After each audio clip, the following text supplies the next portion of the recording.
The magic നോവലിലേക്ക് ഏവർക്കും സ്വാഗതം. Kamala ഗോവിന്ദൻ്റെ വാമം part 6. ഏയ് കണിയാരെ എണീക്ക്, ഏയ് തന്ത്രി എണീക്ക്, നിർത്ത്.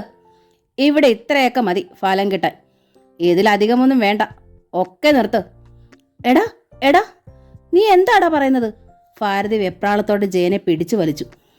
എന്തായി കേൾക്കണേ? തന്ത്രികൾ അമ്പരന്നു. ജയേട്ടാ, അതുവരെ എല്ലാം കണ്ടും കേട്ടും ഒരു സ്തംഭനാവസ്ഥയിൽ നിന്നിരുന്ന സുധയുടെ ശബ്ദമായിരുന്നു അത്. അരുത് അരുത് ജയേട്ടാ. ഭാരതി നടുങ്ങിപ്പോയി.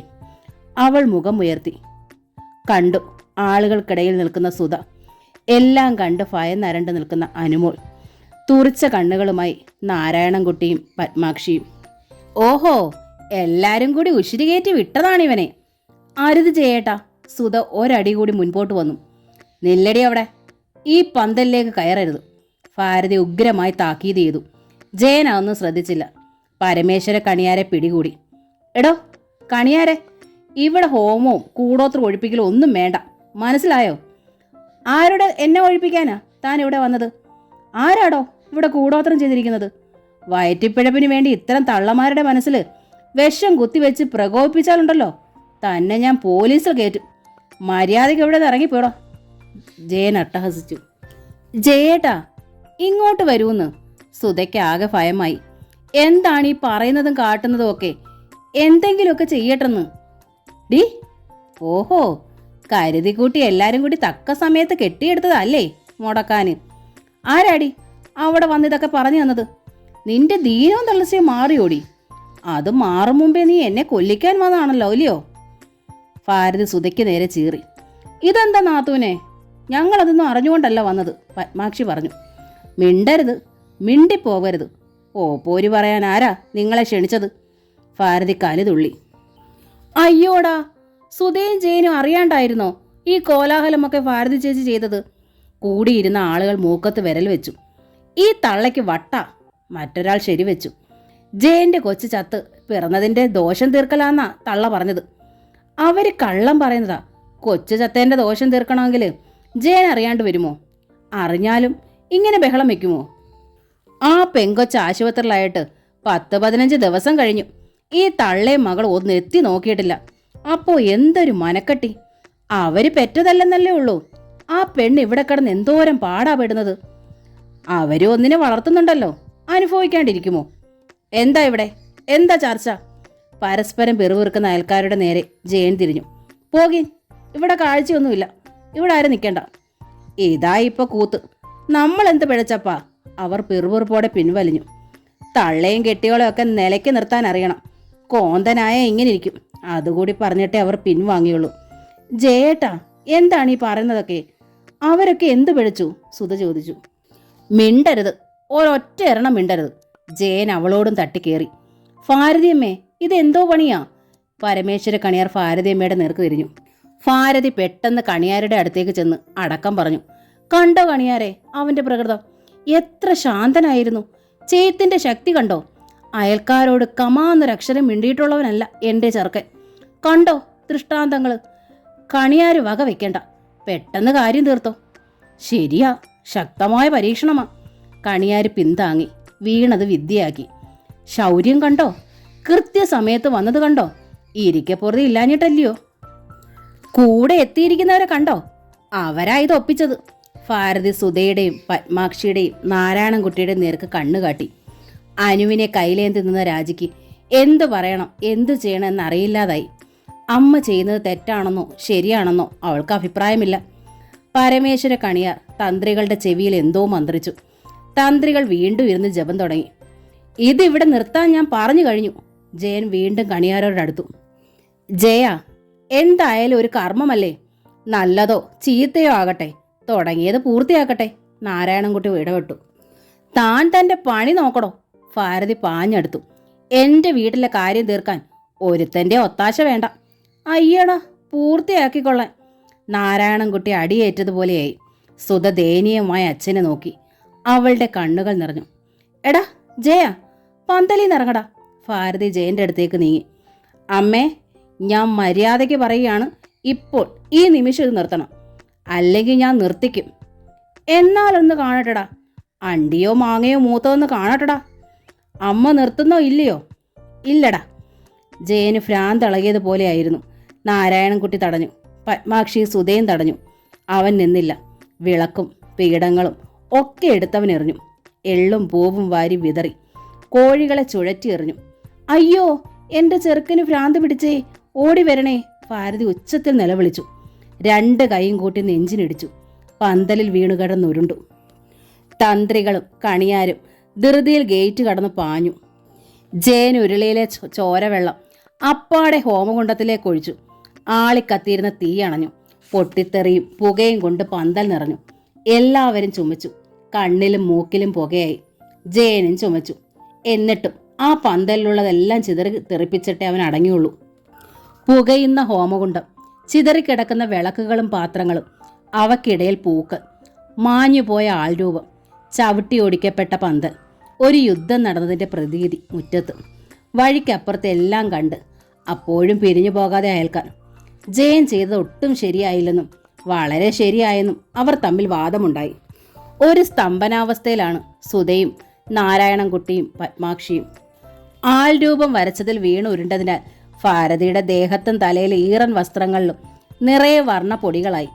എണീറ്റിരുന്നുള്ള അലമുറ കൂടിയായപ്പോൾ അനു ആകെ ഭയന്നുപോയി.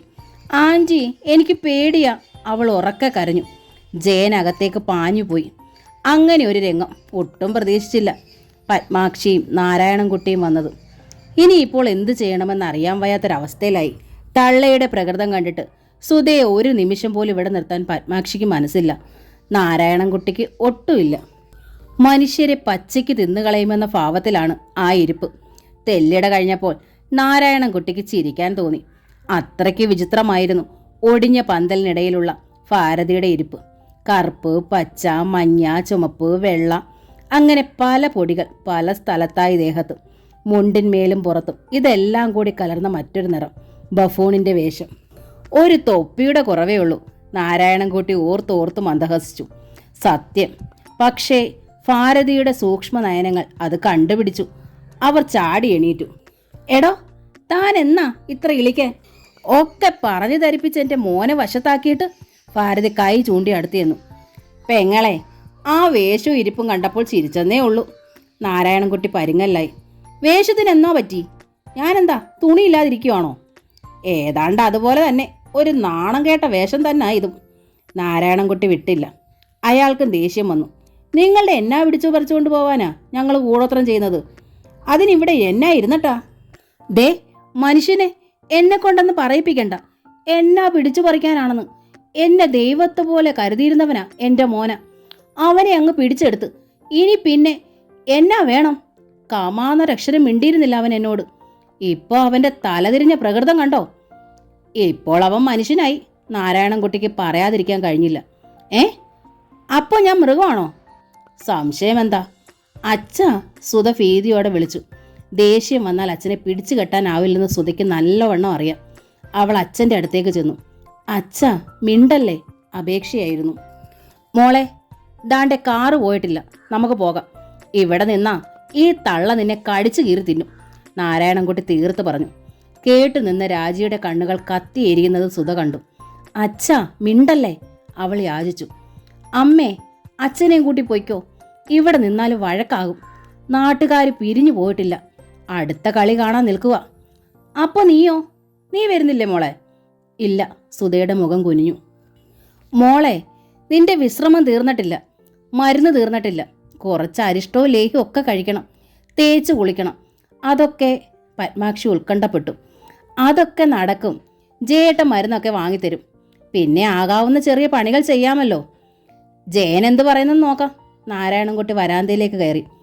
ജയനല്ല ഇവിടെ കാര്യം തീരുമാനിക്കുന്നത്, ഞാനാ. ഇതെൻ്റെ വീടാ. ഭാരതി നാരായണൻകുട്ടിയുടെ മുന്നിൽ കയറി നിന്നു. നിങ്ങളുടെ മോളെ കൊണ്ടുപോയിക്കോ. അവളുടെ വിശ്രമവും മരുന്നും ഒക്കെ തീർന്ന് സൗകര്യം ഒക്കുമ്പോൾ വന്നാൽ മതി. വന്നില്ലേലും ഒരു കുഴപ്പമില്ല. നാരായണൻകുട്ടി സ്തംഭിച്ചു പോയി. പത്മാക്ഷിയും കണ്ണുമിഴിച്ചു. ഒരപ്പനും അമ്മയും എങ്ങനെ സഹിക്കും? മകളെക്കുറിച്ച് നേരിട്ടിങ്ങനെ പറഞ്ഞാൽ. ചെറുക്കൻ്റെ അമ്മയാണ് പറയുന്നത്, പെണ്ണിൻ്റെ അച്ഛനും അമ്മയും അത് കേൾക്കേണ്ടവർ. മറുപടി പോലും പറഞ്ഞുകൂടാ. ജയൻ പെട്ടെന്ന് പുറത്തേക്ക് വന്നു. സുധ, അമ്മയുടെ കൂടെ പൊയ്ക്കോളൂ. ആലോചിച്ചിട്ട് ജയൻ പറഞ്ഞു. കുറച്ച് ദിവസം കഴിയുമ്പോൾ ഞാൻ വന്ന് കൊണ്ടുപോരാ. അതാ നല്ലത്, പത്മാക്ഷി പറഞ്ഞു. പോകുന്നത് കൊള്ളാം. പോയാ പിന്നെ ഇവിടെ ഈ വീട്ടിൽ താമസിക്കാമെന്ന് കരുതി തിരിച്ചു വരണ്ട. ഇവിടെ താമസിച്ചിട്ട് ഇതാ ഗതി. അങ്ങോട്ട് താമസവും കൂടി തുടങ്ങിയാൽ പിന്നെ 41 7 പക്കം തല തെറിച്ചത് തന്നെ, ഭാരതി ക്രുദ്ധയായി പറഞ്ഞു. പിന്നെ വെട്ടിത്തിരിഞ്ഞ് അകത്തേക്ക് പോയി. വന്നവരോടൊന്നിരിക്കാൻ പറയാനോ ഒരു ഗ്ലാസ് കടുങ്കാപ്പിയെങ്കിലും കൊടുക്കാനോ തയ്യാറായില്ല ഭാരതി. രാജിക്ക് ആ വക കാര്യങ്ങളിൽ ഒട്ടും ശ്രദ്ധയില്ലാതാനും. മകൾക്ക് ഇച്ചിരി ചൂടുവെള്ളം ചൂടാക്കി കൊടുത്ത് ഒന്ന് കുളിപ്പിക്കണമെന്ന് പത്മാക്ഷിക്ക് താല്പര്യമുണ്ട്. പക്ഷേ ഇവിടെ വയ്യ. ഇനി നിന്നാൽ ഈ സ്ത്രീ അടിച്ചിറക്കും. പത്മാക്ഷി പിന്തിരിഞ്ഞു. ഞാൻ വരാം മോളെ, കണ്ണീരോടെ പത്മാക്ഷി യാത്ര പറഞ്ഞു. ജയ, എന്ത് വിവരം ഉണ്ടെങ്കിലും അറിയിക്കാൻ മടിക്കരുത്, നാരായണൻകുട്ടിയും പറഞ്ഞു. ഇരുവരും നടന്നു. ഇരുവരും പോയി. ജയൻ ടാക്സിക്കാരന് പണം കൊടുത്തു വിട്ടു. സുധ നേരെ അടുക്കളയിലേക്ക് കയറി. പിന്നാലെ ജയൻ ചെന്നു. നിനക്കെന്താ സുധേ, നിനക്കെന്താ ഇപ്പൊ ഭാവം? ഒന്ന് കുളിക്കണം ജയേട്ടാ. ആദ്യമായി ലേശം വെള്ളം ചൂടാക്കണം. പിന്നെ ഹോസ്പിറ്റലിൽ നിന്ന് കൊണ്ടുവന്ന ആ തുണിയൊക്കെ അവിടെ കിടക്കട്ടെ, പിന്നെ കഴുകിയിടാം. രാജി, ജയൻ വിളിച്ചു. എന്താ ചേട്ടാ? അനുവിനെയും കയ്യിൽമേൽ പിടിച്ച് അവൾ വന്നു. നീ ഇത്തിരി വെള്ളം ചൂടാക്ക് സുധയ്ക്ക് കുളിക്കാൻ. നന്നായി റെസ്റ്റ് എടുക്കണമെന്നാ ഡോക്ടർ പറഞ്ഞത്. എടാ നാണം കെട്ടവനെ, നീ എന്നാടാ പറഞ്ഞത്? അവള് വെള്ളം ചൂടാക്കി കൊടുക്കാനോ നിന്റെ രാജ്ഞിക്ക് കുളിക്കാൻ? ഭാരതി ചാടി വീണു. നടപ്പില്ല, ഇവിടെ നടപ്പില്ല. അവൾ വെച്ച ചോറ് രാജി ഉണ്ണുന്നുണ്ടായിരുന്നല്ലോ. കുഴപ്പം വല്ലതും സംഭവിച്ചിട്ടുണ്ടോ? പിന്നെന്താ ലേശം വെള്ളം ചൂടാക്കിയാൽ? ഓ, കെട്ടിയോളുടെ വേലക്കാരിയാക്കാനായിരിക്കും പെങ്ങളെ. നടപ്പില്ലടാ, ഞാൻ ജീവിച്ചിരിക്കുമ്പോൾ നടപ്പില്ല. അവളുടെ തന്തയെ ചത്തിട്ടുള്ളൂ, തള്ള ചത്തിട്ടില്ല. എൻ്റെയും തലയെ കൂടെ പോയി കഴിയുമ്പോൾ പെങ്ങളെ വേലക്കാരിയാക്കിക്കോ. ജയേട്ടാ, സുധ പറഞ്ഞു. എന്തിനാണ് ഈ വഴക്ക്? ഞാൻ കുളിച്ചോളാം എങ്ങനെയും. പരിപൂർണ റെസ്റ്റ് വേണം ഒരു 3 മാസത്തേക്ക്. നന്നായി ദേഹരക്ഷ ചെയ്യണം. അശ്രദ്ധ കാട്ടിയാൽ ആപത്താണ്. ഡോക്ടറുടെ വാക്കുകൾ ജയൻ ഓർത്തു. ജയൻ പിന്നെ മിണ്ടിയില്ല. രാജി അകത്തേക്ക് തന്നെ പോയി. ജയൻ ഒരു വലിയ അലൂമിനിയം കലത്തിൽ നിറയെ വെള്ളം കോരി അത് താങ്ങി പിടിച്ചുകൊണ്ട് അടുപ്പ് കല്ലിന്മേൽ കയറ്റി വെച്ചു. സുധേ, തീ പിടിപ്പിക്ക്. സുധയുടെ കണ്ണുകൾ തുളുമ്പി.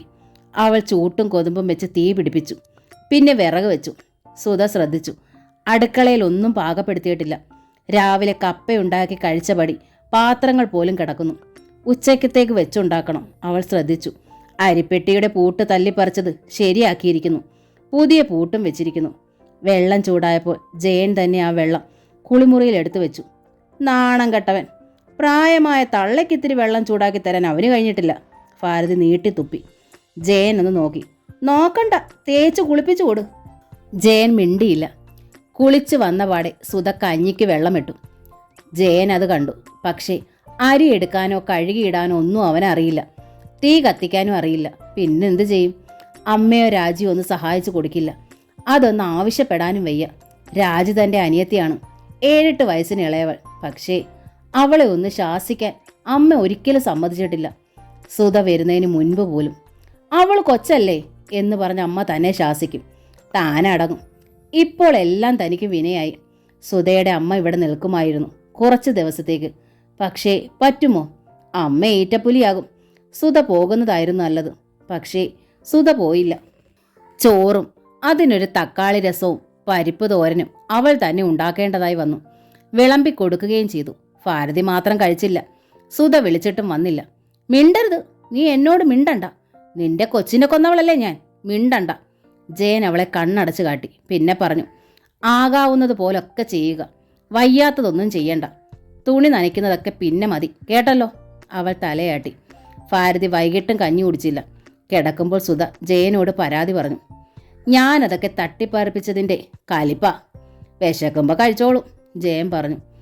ജയേട്ടനും അല്പം ക്ഷമിക്കാമായിരുന്നു. നാട്ടുകാരൊക്കെ കണ്ടില്ലേ, സുധ പറഞ്ഞു. നാട്ടുകാരിനി എന്ത് കാണാനാണ്? അവർക്കൊക്കെ അറിയാലോ അമ്മ അത് ചെയ്തതിലല്ല, അമ്മ എടുക്കുന്ന നിലപാടിനോടാണ് എനിക്ക് ദേഷ്യം. അമ്മയുടെ വിശ്വാസത്തിന് യാതൊരുവിധ തരത്തിലും ഇളക്കമില്ലാത്ത മട്ട്. അമ്മ മാത്രം നല്ലവൾ, ബാക്കി എല്ലാവരും മോശം. എല്ലാവരും മോശമല്ലല്ലോ ജയേട്ടാ, സുധയുടെ സ്വരം ചെലമ്പിച്ചു. നീ മാത്രം അല്ലേ? ജയൻ അവളെ തലോടി. സാരമില്ല, സാരമില്ല, നീ വിഷമിക്കണ്ട. എനിക്കിപ്പോൾ ഒട്ടും വിഷമമില്ല, ക്ഷീണവും തോന്നുന്നില്ല. നല്ല ഉത്സാഹം. ഒരു വീട്ടിൽ അമ്മായിയമ്മയോ നാത്തൂനോ മറ്റാരെങ്കിലുമോ എന്ത് പ്രശ്നം ഉണ്ടാക്കട്ടെ, ഒരു ഭാര്യയ്ക്ക് അതൊക്കെ നിസ്സാരമാണ്. അവളുടെ ഭർത്താവിന് അവളോട് സ്നേഹവും ആത്മാർത്ഥതയും ഉണ്ടെന്ന് കണ്ട സുധയുടെ സ്വരം പതറി. സുധേ, ജയൻ അവളെ അടുക്കി പിടിച്ചു. എനിക്ക് ഇത്രയും നാളും ജയേട്ടൻ്റെ സ്നേഹം പോലും ഇല്ലായിരുന്നല്ലോ. അവൻ അവളുടെ വായ അടച്ച് പൊത്തിപ്പിടിച്ചു. അങ്ങനെ പറയരുത്. എനിക്ക് എന്തോ ഒരു സ്നേഹമുണ്ടായിരുന്നെന്നോ, പക്ഷേ സ്നേഹിക്കാൻ കഴിഞ്ഞില്ല. പറയില്ല, ഇനി പറയില്ല. ഒക്കെ ഈ നെഞ്ചിൽ അടക്കി പിടിച്ചിരിക്കുകയായിരുന്നു എന്ന് ഞാൻ അറിഞ്ഞതുമില്ല. അതുകൊണ്ട് എന്തൊരു ക്ഷീണവും തളർച്ചയുമായിരുന്നു അന്നൊക്കെ. ഇപ്പോൾ സുധയ്ക്ക് സങ്കടമില്ല ജയേട്ടാ. അമ്മ വഴക്കാകൂ എന്ന് കരുതി മാത്രമല്ല ഞാൻ വീട്ടിലേക്ക് പോകാഞ്ഞത്. പിന്നെ ഈ തലോടൽ, സ്നേഹം, ശബ്ദം, സാമീപ്യം ഒക്കെ ഇവിടല്ലേ ഉള്ളൂ. ജയൻ അവളുടെ നെറ്റിമേൽ അമർത്തി ചുംബിച്ചു. അപ്പുറത്തു നിന്നും അമ്മയുടെ ചുമ കേട്ടു. ലൈറ്റ് അണയ്ക്കാഞ്ഞിട്ടാണ്. സുധ അവനെ നോക്കി. ഇല്ല, ഇന്ന് പുലരും വരെ ഞാൻ ലൈറ്റ് അണയ്ക്കില്ല. അമ്മ എന്തു പറയുമെന്ന് കേൾക്കട്ടെ. ഏതാനും നിമിഷങ്ങൾ കേട്ടു. നാണം കെട്ട വക ലൈറ്റ് ഇട്ടുകൊണ്ട് കാറി തുപ്പുന്ന സ്വരം. മാസാമാസം എത്രയാകും കറണ്ട് ചാർജ്? അത് വല്ലോർക്കും അറിയണോ? മൂടിപ്പിക്കുന്ന വർഗം. ജയൻ എണീറ്റു. സുധ പിടിച്ചു വലിച്ചിട്ടും അവൻ വാതിൽ തുറന്ന് വരാന്തയിലേക്ക് ഇറങ്ങി. അമ്മയുടെ മുറിവാതിൽ തട്ടി വിളിച്ചു. ഭാരതി വാതിൽ തുറന്നു. കറണ്ട് ചാർജ് കൊടുക്കുന്നതേ ഞാനാ, എൻ്റെ ശമ്പളത്തിൽ നിന്ന് തന്നെ. അതെത്രയായാലും ഞാൻ കൊടുത്തോളാം. ആ ഉറപ്പ് പോരെ അമ്മയ്ക്ക്? അവൻ പറഞ്ഞു. ആഹാ, എന്നാ കൊടുക്കടാ. ഇതായിപ്പോ കൂത്ത്. കൊടുക്കുന്നത് ഞാനിവിടെ കാണട്ടെ. നിനക്ക് ശമ്പളം 10,000 നീ കൊടു. ഭാരതി മുറിയിലെ ലൈറ്റ് ഇട്ടു. എല്ലാ സ്വിച്ചുകളും ഓണാക്കി. മുറ്റത്തും കുളിമുറിയിലും കിണറ്റുകരയിലും ഒക്കെ പകൽ പോലെ വെളിച്ചം. ജയൻ മടുത്തു. മുറിയിലേക്ക് കയറി ലൈറ്റ് അണച്ചു കിടന്നു. അമ്മയോട് എന്താ പറയുക? അമ്മയല്ലേ. ഇതിലധികം പറയാൻ വയ്യ, പ്രവർത്തിക്കാൻ വയ്യ. രക്ഷപ്പെടാൻ ഒരു വഴി ഏതാണ്? ജയനൊരെത്തും പിടിയും കിട്ടിയില്ല. പിറ്റേന്നും സുധ അടുക്കളയിൽ കടന്നു. കഞ്ഞിയും കറിയും വെച്ചു. ഭാരതി കഴിച്ചുമില്ല. ഒരാഴ്ച കഴിച്ചില്ലെങ്കിലും ഭാരതി ജീവിക്കും. വരാന്തയിലിരുന്ന് അവർ പറഞ്ഞു. ആരും അത്ര തോൽപ്പിക്കാനാവില്ല. ഒരുത്തിയും വെച്ച് വിളമ്പിയിട്ട് എന്നെ ഊട്ടണ്ട. ഞാൻ കഴിച്ചിട്ട് ഒരുത്തിയും തേഞ്ഞും പോണ്ട. ഒരുത്തിക്കും വെച്ച് വിളമ്പി ഊട്ടാനും എന്നെ കിട്ടുകയില്ല. ആഹാ.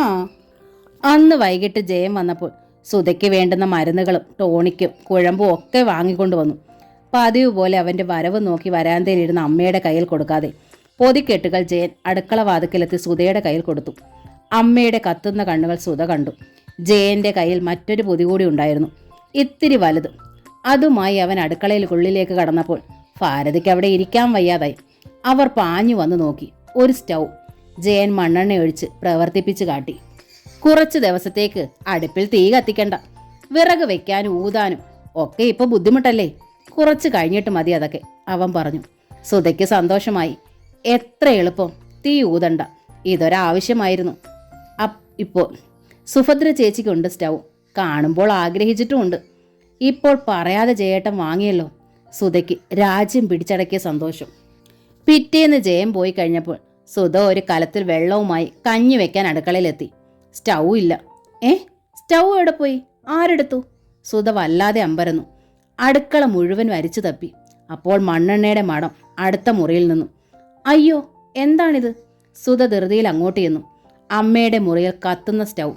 അതിനു മുകളിൽ ചെറിയ കഞ്ഞിക്കലം. താഴെ ഇരുന്ന് കുറെ ഉള്ളി പൊളിക്കുകയാണമ്മ. എന്താണിത്? കഞ്ഞി വെക്കാൻ അടുക്കളയെ വയ്യാഞ്ഞിട്ടാണോ ഇങ്ങോട്ട് ഈ മുറിയിലേക്ക്? ഇതെന്താണ് ഈ കാട്ടുന്നത്? ഭാരതി തിരിഞ്ഞു നോക്കി. ഞാനും എൻ്റെ പെണ്ണും തന്നെ വെച്ച് കഴിച്ചോളാമടി. ഇനി മുതൽ നീ ഞങ്ങൾക്ക് വേണ്ടി പണിത് ക്ഷീണിക്കണ്ട.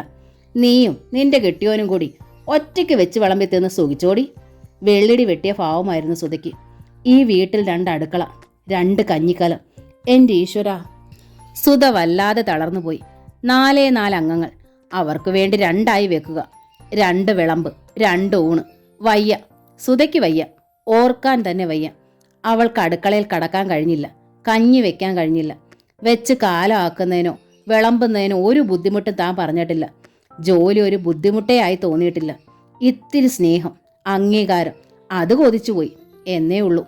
ജയേട്ടൻ എന്തോ പറഞ്ഞു, താൻ പണി ചെയ്യുന്നുവെന്നും. പക്ഷേ സ്വന്തം മകനല്ലേ, ക്ഷമിച്ചൂടെ? വളെ കൈപിടിച്ചു കൊണ്ടുവരുമ്പോൾ അവളോട് ഇത്തിരി സ്നേഹം കാട്ടിക്കഴിയുമ്പോൾ മകൻ മകനല്ലാതാവുമോ? സുധയ്ക്ക് കരയാനാണ് തോന്നിയത്. തേങ്ങി കരയുകയും ചെയ്തു. ഒരക്ഷരം പോലും ചോദിക്കാൻ വയ്യ. ചോദിക്കാൻ കാത്തിരിക്കുകയാണമ്മ പൊട്ടിത്തെറിക്കാൻ. അവൾ സങ്കടപ്പെട്ടു തന്നെ ഇരുന്നു ഏറെ നേരം. അങ്ങനെ ഇരുന്നപ്പോഴാണ് അവൾ ശ്രദ്ധിച്ചത്, മുറ്റം അടിച്ചിട്ടില്ല. അധികം അധ്വാനിക്കാതെ ചെറിയ ജോലികളിൽ മാത്രം ശ്രദ്ധിക്കുന്നത് കൊണ്ട് എന്നും ഉണ്ടായിരുന്ന ജോലിയുടെ അടുക്കും ചിട്ടയും നഷ്ടമായിരിക്കുന്നു. അല്ലെങ്കിൽ പുലർച്ചെ തന്നെ മുറ്റം തൂത്തിടുമായിരുന്നു. സുധ ഹൗസ് കോട്ടിന്റെ തുമ്പുയർത്തി മുഖം തുടച്ചു. വാരത്തിലേക്ക് കടന്ന് ചൂലെടുത്ത് മുറ്റം അടിക്കാൻ തുടങ്ങി. ഒറ്റ നിമിഷം ഭാരതി അകത്തു നിന്നും പാഞ്ഞു വന്ന ആ ചൂല് പിടിച്ചു വാങ്ങിച്ചു. താക്കീത് നൽകി. മുറ്റം അടിക്കണമെങ്കിൽ ചൂല് നിന്റെ അമ്മയുടെ അങ്ങ് ചെന്ന് കൊണ്ടുപാടി. ഇത് ഞാൻ ചീകി കെട്ടി വെച്ചിരിക്കുന്നതാ, എൻ്റെ ആവശ്യത്തിന്. തൊട്ടുപോകരുത്. സുധയ്ക്ക് മനസ്സിലായില്ല. ഇന്നലെ ഈ ചൂല് കൊണ്ട് മുറ്റം അടിച്ചതാണല്ലോ താൻ. ഒരുത്തിയും പണി ചെയ്ത് ഇവിടെ തളർന്നു വീഴണ്ട. പ്രായം എത്രയായിട്ടും ഭാരതി തളർന്നിട്ടില്ല. അടുക്കളയിൽ ശ്രദ്ധിച്ചില്ലായിരുന്നെന്ന് വെച്ച് ഭാരതി തളർന്നു കിടക്കുവാണെന്ന് കരുതി കാണും. കൊള്ളാം, പഠിപ്പിക്കാൻ വരുന്നു, കാണാം. സുധയ്ക്ക് അമ്പരപ്പാണ് ഉണ്ടായത്. ഈ ചൂലമ്മയ്ക്ക് തനിക്ക് വേണമെങ്കിൽ വേറെ കൊണ്ടുവരാൻ. ഒരു മുറ്റമടിക്കാൻ 2 ചൂല്. എന്നാൽ ഈ വീട്ടിലുള്ളതെല്ലാം ഭാരതി 2ആയി പങ്കുവെക്കുകയായിരുന്നു എന്ന് സുധയ്ക്ക് മനസ്സിലായത് തുണികൾ കഴുകാൻ ചെന്നപ്പോഴാണ്. കുന്നുകൂടി കിടന്നിരുന്ന മുഷിഞ്ഞ തുണികൾ കുറേ വാരി സോപ്പ് വെള്ളത്തിൽ മുക്കി വെച്ചു. കുത്തിപ്പിഴിഞ്ഞെങ്കിലും ഉണക്കാനിടാമെന്ന് വെച്ചു. പക്ഷേ ഭാരതി പാഞ്ഞെത്തി. അതിൽ നിന്ന് ഭാരതിയുടെയും രാജിയുടെയും എല്ലാം പെറുക്കിയെടുത്ത് മാറ്റിയിട്ടു. എൻ്റെ പെണ്ണിൻ്റെ ഒന്നും നീ തൊടണ്ട. നിന്റെയും നിന്റെ കെട്ടിയോൻ്റെ മാത്രം തുണി കഴിയാൽ മതി. അത് വയ്യാങ്കിൽ കസേരയിലോട്ട് കയറിയിരുന്നോ. കെട്ടിയോൻ്റെ ആജ്ഞയ്ക്ക് ബാല്യക്കാരിയെ കൊണ്ടുവന്നു വരും. അടുക്കളയിൽ നിന്ന് പാത്രങ്ങളും മറ്റു സാമഗ്രികളും ഒക്കെ ഭാരതി സ്വന്തം മുറിയിലാക്കി. ഉച്ചയ്ക്ക് ഭാരതിയും രാജിയും ഊണ് കഴിച്ചു. അനുവിനും കൊടുത്തു. വാടി കൊച്ചേ, ഇത് വിഷമൊന്നുമല്ല, കഴിച്ചോ എന്ന് പറഞ്ഞാണ് അനുവിൻ്റെ വായിൽ ചോറ് വെച്ച് കൊടുത്തതെന്ന് മാത്രം. സുധയെ വിളിച്ചതുമില്ല, കൊടുത്തതുമില്ല. അവൾക്ക് വല്ലാതെ വിശക്കുന്നുണ്ടായിരുന്നു താനും. എന്തായാലും ഈ വീട്ടിൽ 2 അടുക്കള പാടില്ല, അതവൾ തീർച്ചയാക്കി. വിശപ്പിന് എന്തേലും കഴിക്കുകയും ചെയ്യണമല്ലോ. ലേശ അവിൽ നനയ്ക്കാം. സുധ കുറച്ച് അവിൽ ഭരണിയിൽ നിന്നും പാത്രത്തിലിട്ടു. ഒന്ന് വീശി. ഉമിയും പൊടിയും കളയാൻ മുറമില്ല. മുറ അപ്പുറത്തെ മുറിയിലാണ്. ഇത്തിരി തേങ്ങ ചിരകാൻ ചിരവയില്ല. അതും അപ്പുറത്താണ്. ചോദിക്കാമെന്ന് വെച്ചാൽ ഭൂകമ്പമാകും. ചോദിക്കാതെ എടുത്താൽ അതിലും ഭൂകമ്പമാകും. സുധയ്ക്ക് പൊട്ടിക്കരയാൻ തോന്നി. അവളുടെ വിശപ്പ് കെട്ടു. അവൾ തിരിച്ച് ഭരണിയിൽ തന്നെ ഇട്ടടച്ചു. അടുക്കളയുടെ ഒരു കോണിൽ അവൾ തളർന്നിരുന്നു. സന്ധ്യയ്ക്ക് മുറ്റം അടിക്കാനോ മുറി അടിക്കാനോ ചൂലില്ല. ചോദിക്കാനും വയ്യ. അമ്മയോ രാജിയോ തൂക്കുന്നില്ല. അവർക്ക് ആ പതിവും ഇല്ലാത്തതാണ്. ഒടുവിൽ മുറ്റമടിക്കാതെ വരാന്ത തൂക്കാതെ തന്നെ വിളക്ക് തെളിക്കാൻ അവൾ തീരുമാനിച്ചു. വാൽക്കിണ്ടിയിൽ വെള്ളം എടുത്ത് തളിച്ചു. വിളക്ക് നടവാതിൽ പീഠത്തിന്മേലുണ്ട്. തിരി തീർത്തിടുമ്പോഴത്തേക്കും ഭാരതി അവിടെയും എത്തി. ഇതെൻ്റെ അമ്മ എനിക്ക് തന്നതാ, എൻ്റേതായത്. ഇത് കത്തിക്കാൻ എനിക്കറിയാം. നിന്റെ അമ്മ തന്നിട്ടുണ്ടെങ്കിൽ എടുത്ത് നീ കത്തിച്ചോ. ഓ, വിളക്ക് തെളിക്കാൻ വന്നിരിക്കുന്നു ഐശ്വര്യദേവത. അയ്യാ! സുധ പിന്മാറി. ഒരു നിലവിളക്കുണ്ട് ഈ വീട്ടിൽ. ഈ വീട് വിട്ടുപോകാൻ ഒരിക്കലും ഉദ്ദേശിച്ചിട്ടുമില്ല. അതുകൊണ്ട് തന്നെ തൻ്റെ അമ്മ തനിക്ക് നിലവിളക്ക് മാത്രം തന്നിട്ടില്ല. കഴിവിൻ്റെ പരമാവധി മറ്റു പാത്രങ്ങളൊക്കെ തന്നിട്ടുണ്ട്. ഓട്ടുപാത്രങ്ങൾ, ചെമ്പ് പാത്രങ്ങൾ, സ്റ്റീൽ പാത്രങ്ങൾ. സുധ വീണ്ടും അടുക്കളയിൽ പതുങ്ങി. ജയൻ വരും. വൈകിട്ട് അവൾ കഞ്ഞി വെച്ചു, കറി വെച്ചു. സന്ധ്യ കഴിഞ്ഞു. ജയൻ വന്നപ്പോൾ ഒരു സുഹൃത്തിൻ്റെ വിവാഹ പാർട്ടിയിൽ പങ്കെടുത്ത് ലേശം മദ്യം കഴിച്ചിട്ടുണ്ട്. സുധ ആകെ ഭയന്നു. എന്തായിരിക്കും പ്രതികരണം? അവൻ ഒരു വലിയ പൊതിയും കൊണ്ടാണ് വന്നത്.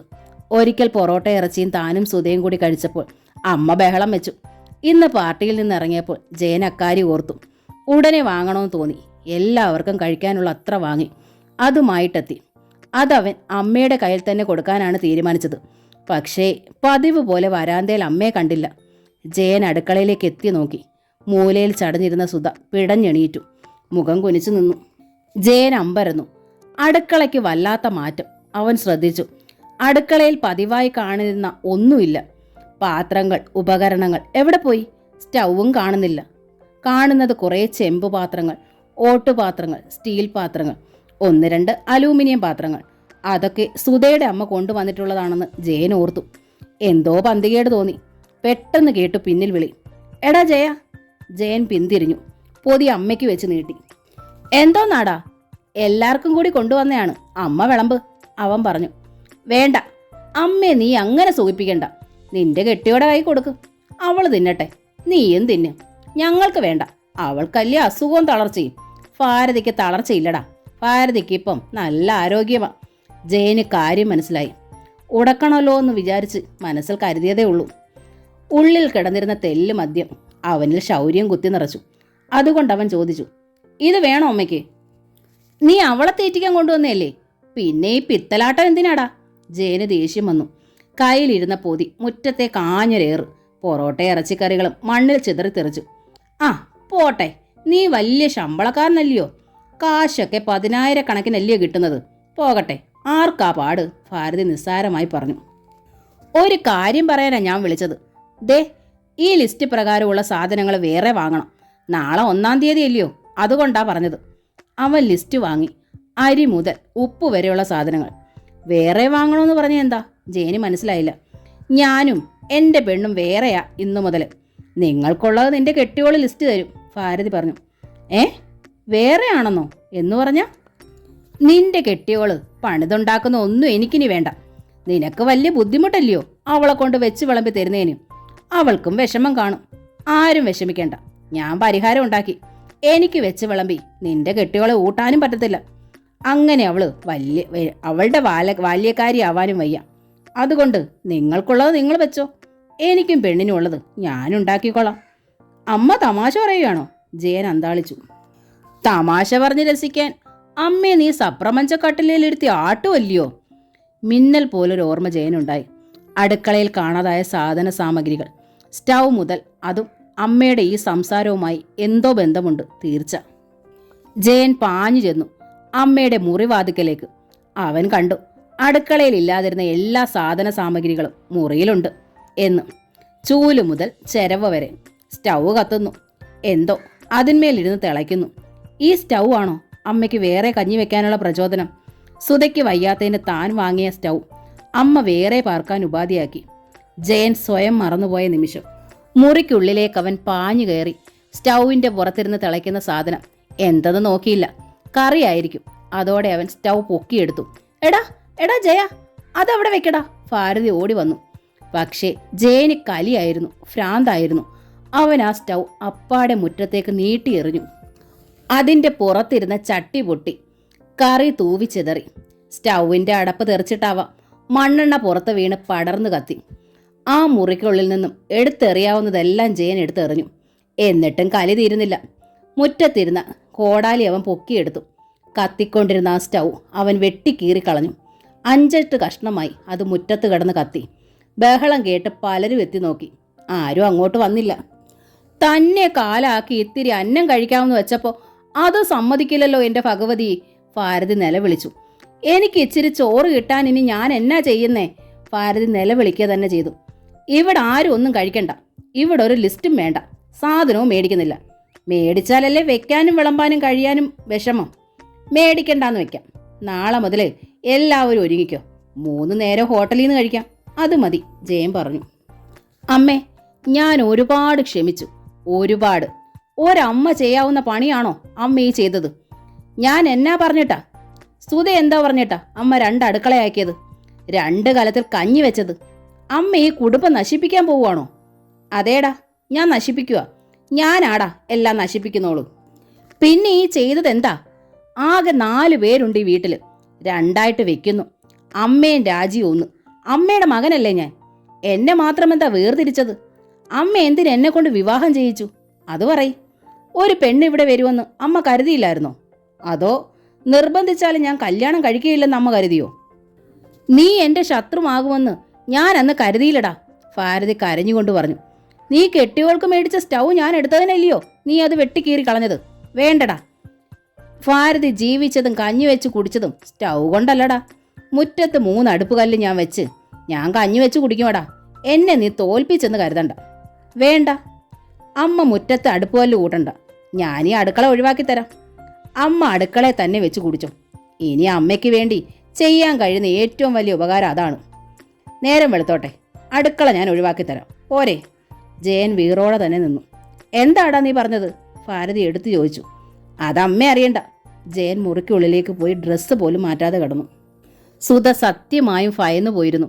എന്തൊക്കെയാണ് ഈ ജയേട്ടൻ കാട്ടിക്കൂട്ടുന്നത്? ഇത്രയും ദേഷ്യം, ഇത്രയും ശൗര്യം. ഏറെ നേരം കഴിഞ്ഞപ്പോൾ അവൾ ചെന്ന് ജയനെ വിളിച്ചു കഞ്ഞി കുടിക്കാൻ. പക്ഷെ അവൻ വന്നില്ല. അതുകൊണ്ട് തന്നെ സുധയും കഴിച്ചില്ല. പുലർന്നിട്ട് പട്ടിണി തന്നെ. പക്ഷേ അതവൾ പറഞ്ഞില്ല. ദീർഘമായ ഗാഢമായ ആലോചനയല്ലായിരുന്നു ജയൻ. ഇരുന്നും കിടന്നും ഉറങ്ങിയും ഉറങ്ങാതെയും നേരം വെളുപ്പിച്ചു. നേരം പുലർന്ന പാടെ ജയൻ എണീറ്റ് എങ്ങോട്ടോ പോയി. എവിടേക്കെന്ന് സുധ ചോദിച്ചിട്ടും പറഞ്ഞില്ല. ഭാരതി രാവിലെ എണീറ്റ പാടെ അടുക്കളയ്ക്കപ്പുറത്തെ വാരത്തിൽ 3 കല്ലെടുത്ത് അടുപ്പിട്ടു. കാപ്പി തിളപ്പിച്ചു. കഞ്ഞിക്ക് വെള്ളം വെച്ചു. സുധ പക്ഷേ അടുക്കളയിൽ തീ കൂട്ടിയില്ല. ഒന്നാമത് പാത്രങ്ങളില്ല. രണ്ടാമത് അവൾ ആകെ തളർന്നിരുന്നു. മാനസികമായും ശാരീരികമായും അടുക്കളയിൽ തന്നെ അവൾ തളർന്നിരുന്നു. അനു കരഞ്ഞ് ബഹളം വെച്ചിട്ട് പോലും സുധയ്ക്ക് ഒന്നും വയ്യായിരുന്നു. തലവേദനിക്കുകയോ ശരീരം അപ്പാടെ വലിഞ്ഞു മുറുകുകയോ ഒക്കെ ചെയ്യുന്നു. പനിയുടെ ആരംഭമാണോ എന്നും അറിയില്ല. അനുവിനെ രാജി എടുത്ത് വാരത്തിലേക്ക് കൊണ്ടുപോയി. രാജി ഒരു ഗ്ലാസ് കാപ്പിയുമായി തിരികെ വന്നു. അമ്മ കാണണ്ട, ചേച്ചി കുടിച്ചോ, രാജി പറഞ്ഞു. സുധ രാജി ഒന്നു നോക്കി. വേണ്ട എന്നവൾ തലയാട്ടി. ചേച്ചിക്കെന്താ, സുഖമില്ലേ? വല്ലാണ്ടിരിക്കുന്നല്ലോ. കിടന്നോളൂ. ചേട്ടൻ എവിടെ പോയതാ? രാവിലെ പോയല്ലോ. അറിയില്ലെന്ന് സുധ കൈമലർത്തി. അവൾ കിടന്നുമില്ല. അവിടെ ഒരേ ഇരിപ്പിരുന്നു. മരിച്ചിരുന്നെങ്കിൽ അതാണിപ്പോൾ അവളുടെ മനസ്സിലെ ഏക ആഗ്രഹം. ഇങ്ങനെ എത്ര നാൾ? സുധ വിങ്ങിപ്പൊട്ടിക്കരഞ്ഞു. പടിക്കൽ ഒരു വണ്ടി വന്ന് നിൽക്കുന്ന ശബ്ദം. സുധ ഞെട്ടി മുഖമുയർത്തി. ഒരു മിനിലോറി. അതിൽ നിന്നിറങ്ങി ജയൻ ചീറി വന്നു. സുധ വല്ല വിധേനെ എണീറ്റ് നിന്നു. അവൾ വേച്ചു പോകുന്നുണ്ടായിരുന്നു. സുധേ, എടുക്കാനുള്ളതെല്ലാം എടുത്തോളൂ, നമ്മൾ പോകുന്നു. എങ്ങോട്ട്? അവൾ പകച്ചു നോക്കി. വാടക വീട്ടിലേക്ക്. നമ്മളിപ്പോൾ ഇവിടെ നിന്ന് താമസം മാറ്റുന്നു, ജയൻ ദൃഢസ്വരത്തിൽ പറഞ്ഞു. അമ്മയ്ക്ക് വേണ്ടി നമ്മൾ വഴി മാറുന്നു. ഇതല്ലാതെ മറ്റു വഴികളൊന്നുമില്ല. അയ്യോ, സുധ നിലവിളിച്ചു. ഞാനില്ല, ഞാൻ വരില്ല, ഇവിടെ നിന്ന് ഞാൻ വരില്ല. ആ മറുപടി ജയൻ ഒട്ടും പ്രതീക്ഷിച്ചില്ല. കൊല്ലും ഞാൻ. അവന് കലി കയറി. ഇപ്പോൾ എൻ്റെ കൂടെ ഇറങ്ങണം, ഇല്ലെങ്കിൽ എല്ലാത്തിനെയും കൊന്നിട്ട് ഈ പുരയ്ക്ക് ഞാൻ തീ വെക്കും. 3 തരം. വല്ലാത്തൊരവസ്ഥയിലാണ് ജയൻ. സുധ അത് ശ്രദ്ധിച്ചു. അവളുടെ നെഞ്ചിനുള്ളിൽ ഒരു ഇടിവാൾ പാഞ്ഞു. വാമം എന്ന നോവലിൻ്റെ ഈ ഭാഗം ഇവിടെ പൂർണ്ണമാവുകയാണ്. അടുത്ത ഭാഗം ഉടൻ തന്നെ അപ്ലോഡ് ചെയ്യുന്നതായിരിക്കും. Thank you.